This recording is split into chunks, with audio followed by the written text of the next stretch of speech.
Startuprad.io, your podcast and YouTube blog covering the German startup scene with news, interviews, and live events. Hello and welcome everybody. This is Joe from Startuprad.io coming to you today again from a very, very hot Frankfurt area. We are expecting to crash the 30 degrees Celsius today. It's going to be damn hot. Nonetheless, I do have Danko here with me. Hey, welcome. Hello. Totally my pleasure to have you here because you're a very interesting guy. You are a brain researcher turned entrepreneur and working on machine learning. And we'll get through this interview and at the end have a few ideas how machine learning can profit from your research and what your very interestingly named startup, Robots Go Mental, actually does. But first, I would like to thank our enabler. This recording is supported by HTAI, Hessen Trade and Invest, and the Enterprise Europe Network. These organizations have made tremendous contributions to helping startup businesses succeed and thrive, providing a range of services from helping to find grants to ongoing partnerships. By taking advantage of these resources, startup companies can network and develop innovative strategies for success on the international stage. The dedicated support of both entities is paramount in providing startup businesses with the tools for lasting success. Look for our dedicated sub-podcast in partnership with them called Tech Startups Germany. Now that we do have this out of the way, as always, I've been looking through your CV and I've found it extremely interesting. You have been teaching at the Technical University Darmstadt statistics. Yes. Nonetheless, it takes quite a special person to really love statistics and even teach them on university level. And we have to say Technical University is one of the top technical universities here in Germany, maybe even in Europe. So they don't take anyone as statistics teacher. Then you became a group leader. But the interesting twist here is in brain research for the Max Planck Institute. Can you take us along your journey, how you came from statistics to brain research? Because then it kind of makes sense how you ended up in machine learning and artificial intelligence. Yeah, gladly. So thank you very much for having me here. It's a pleasure to be here. So the story is a little bit different. So I was teaching it at TU Darmstadt only as a side gig when I was already at the Max Planck Institute. So it was happening in parallel, right? But how I came to the brain research is a story that starts. Okay, let me get this straight. You've been at the same time a brain researcher and a statistics teacher? Yeah. Okay, because everything I think about brain research is always about biology, but apparently you can also apply pretty much statistics. Sorry to interrupt you, but you nail this. It's quite uncommon. There is a lot of statistics in brain research. Trust me. Like when you get all this data, when you record all these brain signals, you have to know what to do with them, right? You have like a bunch of numbers in your computer and you have to analyze them. You have to understand them. There's lots of statistics, believe me. Right? I was totally fine with all the statistics I've been taught in Germany and the US. Mental high five to Professor Owen from Midwestern State. By the way, he was the only one who made it really entertaining. Disclaimer, I've never attended your lessons. No, don't worry. And also statistics is, in many ways, statistics is understood as a discipline that preceded machine learning. Right? So machine learning somehow built on top of statistical research, statistical analysis, inventions in statistics as well, right? But that wasn't really my story, right? My story was that I was first interested in artificial intelligence, like back then. Realized that artificial intelligence is struggling with, doesn't have a good solution. There is no good way of emulating human brain in a computer. And that's what triggered me to try to understand the brain. So I started with studying psychology, getting PhD in cognitive psychology. So kind of first understanding the brain at the level of behavior, and then say, okay, now I understand that kind of.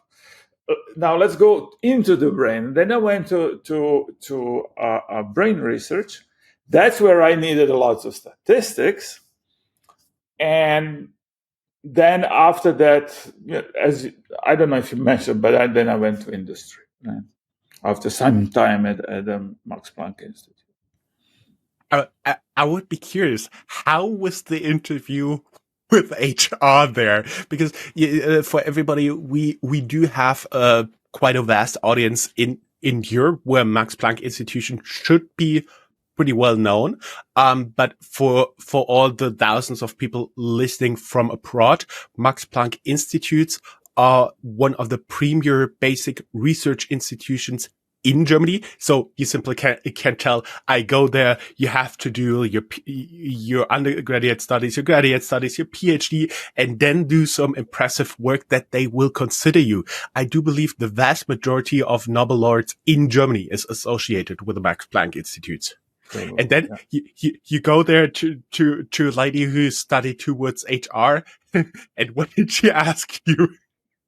There is no HR at Max Planck Institute, believe it or not. It's actually an academic. No. When you went into industry, I was curious. How did the interviews go? In the industry. Yeah. Well, quite well. Having coming from Max Planck Institute opens a lot of doors, right? And nobody asks any more question whether I'm qualified to do statistics or machine learning. This is kind of assumed that you know. The questions that HR would in industry ask was like, how much do you know about industry specific things? Like, do you have experience with customers and things like that? Which I didn't, right? So I had to learn this type of things. Right? But the competence, they don't question. They just respect.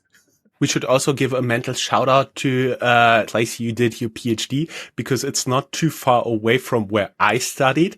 They have a very well maintained rivalry with the university. I attended its University of Oklahoma. Did you, by the way, eat a lot of Oklahoma onion burgers? Sorry, guys, the heat is really getting to me here. No, well, I did eat some burgers, but I'm not great fan of burgers, I have to admit. So yeah, occasionally, but nah, not too many. Not too many. Great. So we've been at the place we shifted into industry roles. What did you do there? Because I do believe they would be very happy to have you in any team working on machine learning. Yeah, exactly. Also, machine learning is one big topic. And the other big topic is statistics in general, data analysis. This is also what industry needs, what companies need. And this is what I could help with, right? Quite a bit. Right? So, anything that has to do with lots of data, trying to understand the data, systematize, get insight into data. This is where I could help quite a bit. But also then, of course, machine learning coming up with ways of machine using the data. Basically, that's what machine learning is.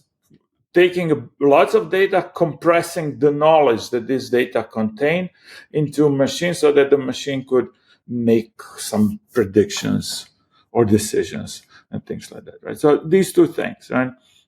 I started basically as a data scientist. That's what the job is described today. I see. And then you got into several positions. I see research fellow, head of AI, senior AI consultant, a lot of different positions, in startups, in tech companies, also in research institutes, for example, Frankfurt Institute for Advanced Studies, all gearing toward, different areas, but always, kind of put together by either psychology, statistics, or both of them. And then you started Robots Go Mental back in 2016 here in lovely Frankfurt. But first, how did you get the name? I was looking for a cool name. And there were a couple of companies that I ran into, and I thought, they have a cool name. I would like to have a company with such a cool name, right? One of them was, what was it called? Incredible Machines. I was like, that's a nice name. And couple of others I cannot remember now. So I was like thinking, I switched on my creative mind for a while. It took me a month or so to come up with something interesting. But also, the domain had to be available. That's also another challenge that you have. Right? And then when I came up with that, I was very happy.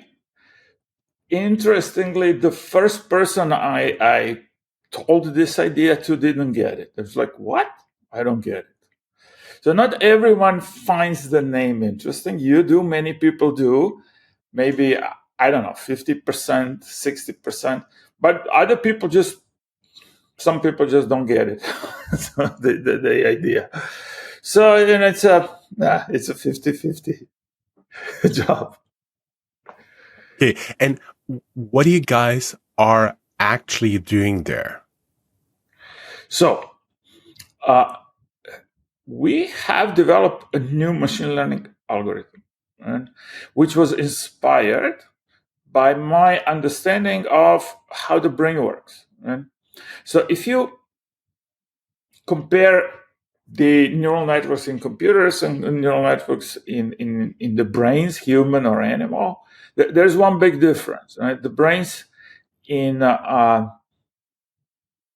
computer, once they are in production, once you train your neural network and you put it in production, you don't train it anymore. It's not allowed. And it's a really bad idea. Some people tried, and it always ended up with a disaster. And a famous example is when Google put one language model out and allowed it to learn while people interact with it. The model very quickly became racist and had all sorts of bad behavior because people provoked it. People knew it's going to learn, so they actually intentionally trained it, gave it bad things, because that's what humans do. And the model was helpless. Yeah, it became human, right? That's what being human. You provoke everything. And, you try to break things, and the model was helpless against mean humans. And today you don't do it. You don't do it anymore, right? That's even legally forbidden for autonomous driving machines to have training while the car is driving for similar reasons. Right? Now, mathematically, I can explain to you statistically, mathematically, why this is the case, but let's skip this part. Let me just tell you that we solved this problem. Right? Because human brain is not like that. A human brain can learn. We learn as we go, and it's not a total disaster. We're not perfect, but it's not such a disaster.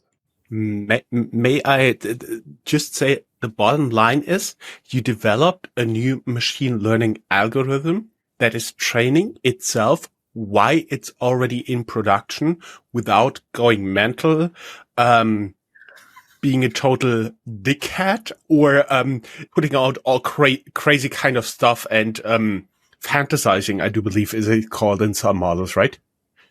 Yeah. You said it right. So, okay, can you tell us a little bit about this? Because I do believe a lot of AI and machine learning people, C-level executives in different companies, their ears are now really perking up here. Okay, very good. They should.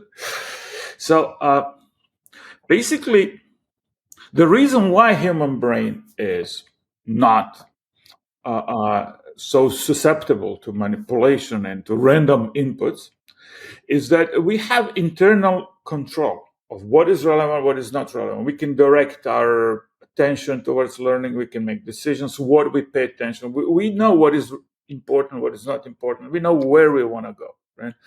The classical AI algorithms do not know anything. They are just completely open. Just teach me anything. I'll take anything. Just give me data.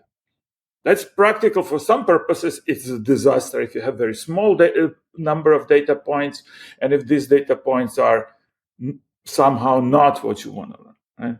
So we have developed a way to guide deep learning, to guide neural networks. Right? So there is another layer of parameters, another layer of knowledge, which knows what is allowed, what is not allowed, what could be done, what shouldn't be done. Right? Basically, each parameter in a neural network has its own parameter telling it whether it should be, how much it should be allowed to learn. Right? And the most part of the network is not allowed to learn, only some parts. Right? So what we have in addition to that, we have an algorithm that teaches this guiding algorithm. Right? So there are two levels of learning, basically. First, you have a phase where you learn how to learn, how to direct your learning. And after that, you can go in production and learn safely and know where you're going and being directed and not being open to any kind of random input that you receive. Right? If I put it in my very, very layman's term, you put a parent in there, because I do have a toddler here at home, and if he's not supervised, he'll do all crazy kind of stuff. Not to mention he has like a little shopping cart, in which he sat backwards brushing his teeth or stuff like this. And this is just the tip of the iceberg. So basically you develop kind of a parental algorithms for toddler AIs. Is it something like that? It's whatever is left in us after we have been parented, right? So, like, you get parented, but then after that you internalize these rules, and you're like, you don't do this. No, that's a no, right? So these internalized things we give to the network, right? Yes, that's correct, right? I have one question before we proceed. Would it be possible that because a lot of people, this is not necessarily like a coding deep tech podcast per se. We try to keep it on a very Barney level. Could you, before we proceed, kind of split a little bit for us what you mean by talking about AI, machine learning, and deep learning, because they're not necessarily all the same, even though people use them interchangeably. Yeah. Okay. So machine learning is a discipline on how to make machines learn something. And it's a very general discipline. There's lots of different algorithms, lots of different ways to make machine learning. Deep learning is one subset, is one set of algorithms. There are many more that are not deep learning, but deep learning is the most popular one. Everyone talks about deep learning. And the reason is because is that deep learning is exactly open to learn anything, and you can expand the number of parameters. You can expand the amount of knowledge practically infinitely, and it will still keep learning. It can just take anything in itself. The price is that it requires lots of computation, lots of data, but it can learn anything. That's exactly the problem we needed to solve, right? Now, AI is a term that you refer to in a popular way in a resulting machine that you have built. Right? So you put some deep learning, some other machine learning algorithms, you put some other algorithms that are not machine learning and yet are AI algorithms. You put everything together, you pack it, you make an interface. Now you have an AI. Right? So that's how I see it, how I understand it. A lot of people who are out there own companies, work for companies, that would profit from a new AI teaching methodology, algorithm, like you said, when they can still learn when they're in production. The thing is, let us get a little bit through that by first telling what you are allowed to learn, what not, and maybe where you drew your knowledge from to do that. And then we could expand into where you think theoretically this could be applied, because my understanding is you develop the algorithm, but it's not broadly applied yet. Yeah, that's correct. Actually, the challenge we have right now is to find the right use cases. Right? So it's not the same. One step is to create great technology, and the other step is to find the great use cases for the great technology. And you can really be sure that you have a great technology, but still it takes time and it's still an effort to find the right use cases, to find the right market fit. Right? And that's our challenge right now. And I think we have like lots of examples in other technologies as well. Like the first computers, people did not know how they will use it. They knew they have some amazing machine that can do so many different things, but how exactly it's going to be used, they didn't know back then, right? They didn't know that we are going to use it for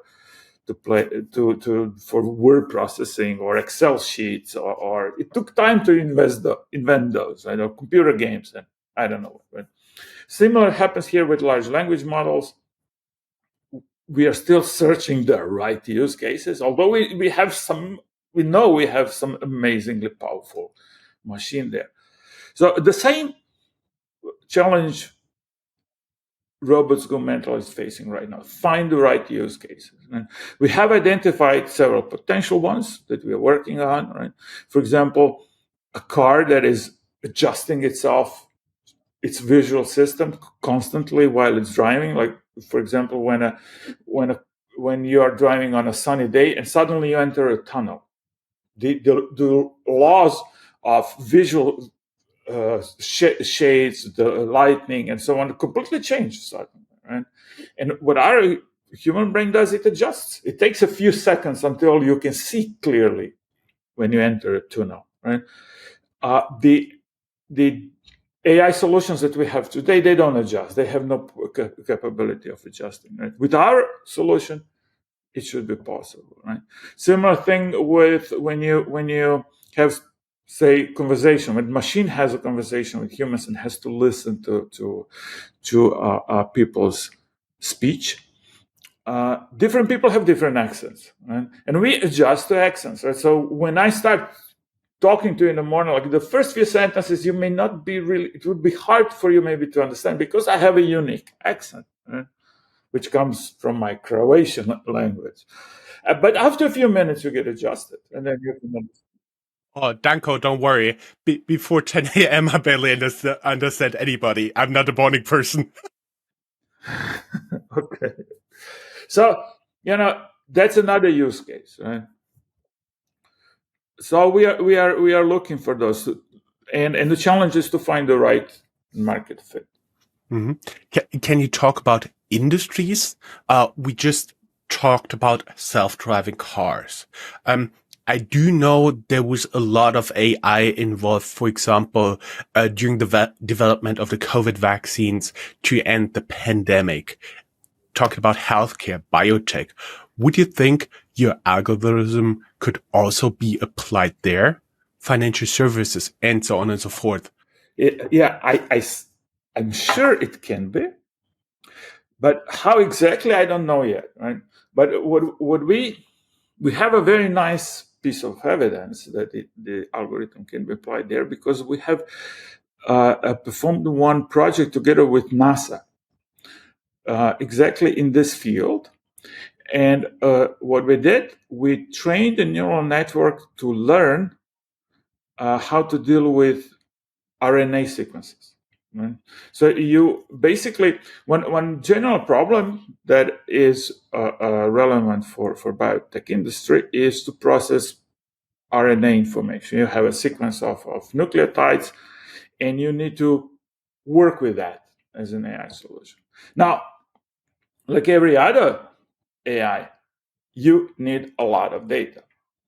to train anything.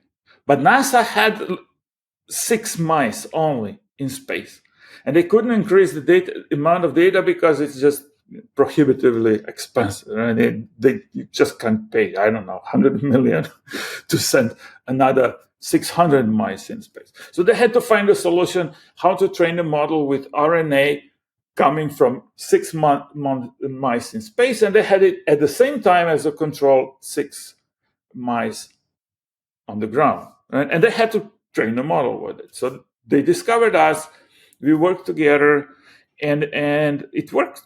It worked. So we could use the Earth, a lot of massive Earth data to train the model to learn how to learn.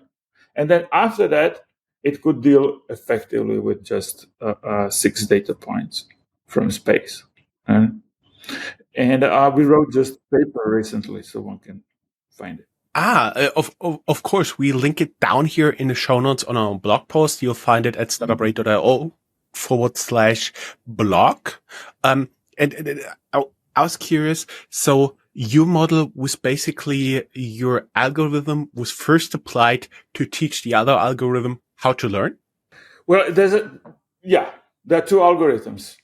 One algorithm that knows how to learn, but this one has to learn first. So there's the first an algorithm that teaches the second algorithm how to learn. And so there is a hierarchy of algorithms. Like you said, the parent and the kid. There's a parent and the kid. The parent algorithm and the toddler. I see. Very, very interesting. So, everybody who'd like to learn more about your algorithm, we'll link down here in the show notes. First, your company website. Secondly, your LinkedIn profile. As always, we will be ending with a few questions. First of them, are you looking for talented people, HR, new hires? I'm looking for talented people all the time, right? There is, it's great pleasure to find talented machine learning people. They are not easy to find, I have to say. And every time I discover someone, it's a great pleasure to work with them, right? And if there are any, say, PhD students interested in a project, people who have finished PhD interested in a great project, please contact me. We have really interesting problems to solve, right? that are academically interesting, commercially interesting. I would be interested. You're likely not looking for the normal coders here. Are you looking more for people with a statistics, computer science background, or do you look more for people with a psychology background? More statistics / machine learning, which includes, of course, a lot of computer science understanding. Right? That's the rarest breed. These are the hardest to find. Right? That is already pretty good. Would you guys be open to talk to new investors? Yes, definitely, yes. Yes. And the last question, this is supported by Hessen Trade and Invest and the European Enterprise Network Hessen. You would now have the chance to address a question, a concern, an idea for improvement for the state's startup scene. If you could address those decision makers, what would it be? Well, one experience I had by starting a company was that in general in Germany and in Hessen, it's very hard to start a deep tech company like we are. And deep tech basically means that you have to develop a technology before you have a use case, before you have a market fit, before you have a customer. There's a lot of work behind that. And my feeling is that this is really hard to get in Germany. And that's probably the reason why we see most of the companies that come out with such successful concepts are not coming from Germany, but from United States. From UK is also much more effective in that way. And we somehow, it would be really great if we found a way that works in Germany for deep tech. Right? It's not just, there is a lot of talk about deep tech, but there's not lots of, it's not coming out really in a great way.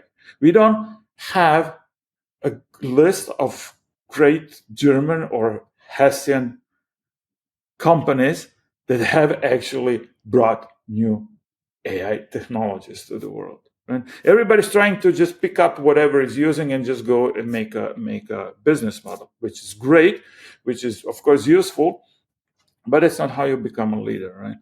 We need to become a leader, and to become a leader, you cannot do it with the system the way how it works right now. I don't know what is broken. It's not only the government. The governments can help a lot, but also I think it's generally mindset. I don't know.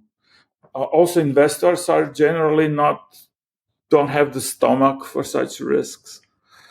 They would like to go quickly, have your customer first and then we'll talk. And fine, reducing risk is fine. To become a leader, the world leader, that's not possible that way. Right? That's my message.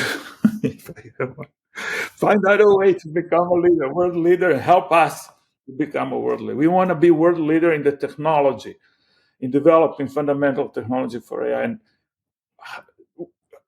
help us. And we did get a small grant from Hassan. Thank you very much. But we would need also some bigger support. If not, we'll fight. We'll keep fighting. Awesome. Danko, it was a pleasure talking to you. Thank you very much. I really enjoyed the interview. Yeah, me too. Thank you. Thank you. Have a good day. Bye-bye. Bye-bye.